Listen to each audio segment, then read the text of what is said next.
everyone! Today I wanted to talk about decluttering sentimental items. It's a tricky business. I feel like anybody who's gone through the process of downsizing and simplifying their space knows that when you get to the sentimental stuff, it's kind of like hitting a roadblock. And I feel like there isn't a one-size-fits-all approach to decluttering sentimental items because everybody's relationship with their own sentimental stuff is different. I think holding on to some sentimental things from your past is really nice. I think we all like having things that remind us of times in our life or people. But I also think when you set feelings aside and you bring logic into it, toting around hordes and hordes of stuff from our past is like having literal emotional baggage. And like I said, everybody is different. Approaching your sentimental item stash in your 20s is probably very different from approaching that stash in your 70s. But that being said, here are some things that I think about when decluttering sentimental items, and hopefully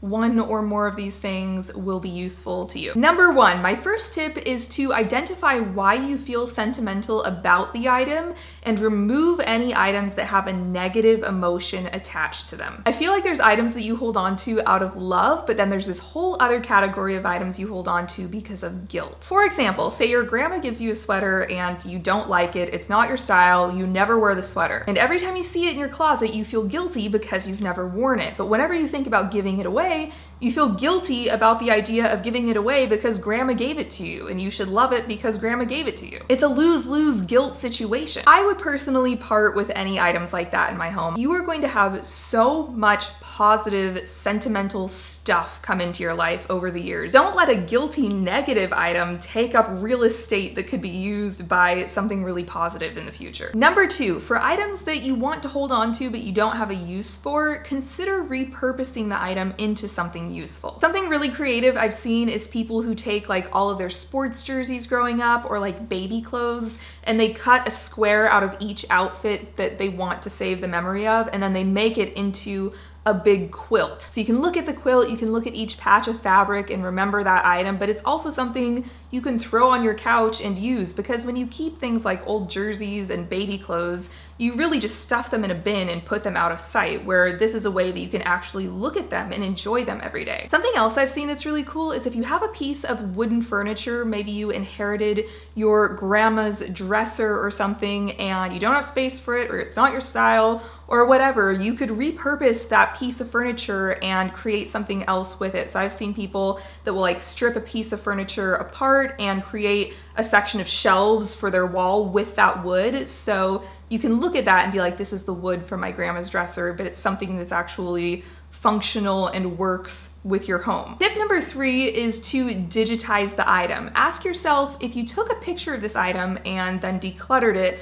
would the picture be enough for you to trigger the memory of that item? Because that's really what we hold on to sentimental things for, is the memory. It triggers this nostalgic feel of that person or that time in our life that we want to hold on to. And sometimes you really just need a picture to remember all of that. So if you have a ton of sentimental stuff and you're really trying to trim it down, see if there's stuff that you could just take pictures of and create an album that you could flip through. This also goes for physical photographs and home videos themselves. Regardless of if you're looking to get rid of those physical items, I highly recommend scanning and digitizing all of those memories. It's way easier to access and enjoy those memories when they're in digital files, because you can organize everything by year, by event, and then if you want to see photos, you just search like 1994 summer and it pulls everything up. Where if you have tons of physical photographs, you probably have boxes and boxes and boxes of albums and photos and everything, and they're pushed back in a closet or a storage room. And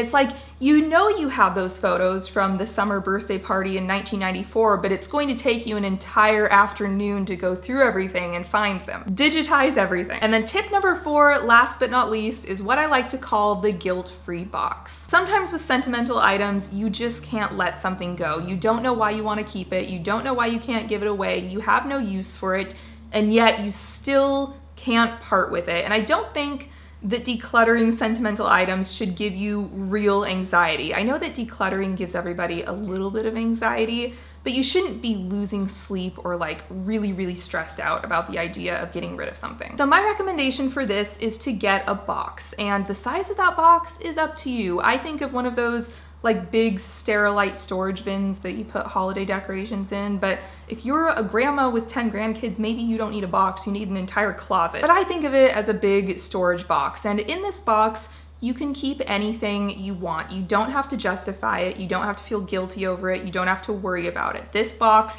is a guilt-free zone for the stuff that you just can't get rid of. The catch is that when the box gets full and there's no room for anything else, you have to go through it and reevaluate all the items. And maybe you will decide to keep those items, or maybe having a second look at them a few years down the road will prove that they weren't as valuable to you as you thought they were. What I like about the idea of a box and keeping all the items in one place is it's an easy, quantifiable way to keep track of how much of that kind of, I just don't know why I want to keep it stuff you're holding on to. Because when that stuff is scattered all around your home, just in drawers and closets and under the bed and everywhere, it's easy to lose track of just how much just because stuff you have. And so if you have everything in a box, when that box gets full, you're going to have to decide, do I want to get another box? But then you can actually see all in one place of how much is piling up, and I think it just keeps you more in check of how much stuff you're holding on to. And you might decide to hold on to more stuff. You might decide to get a second box, and that's okay. Everybody is different, but it's just a way to continually measure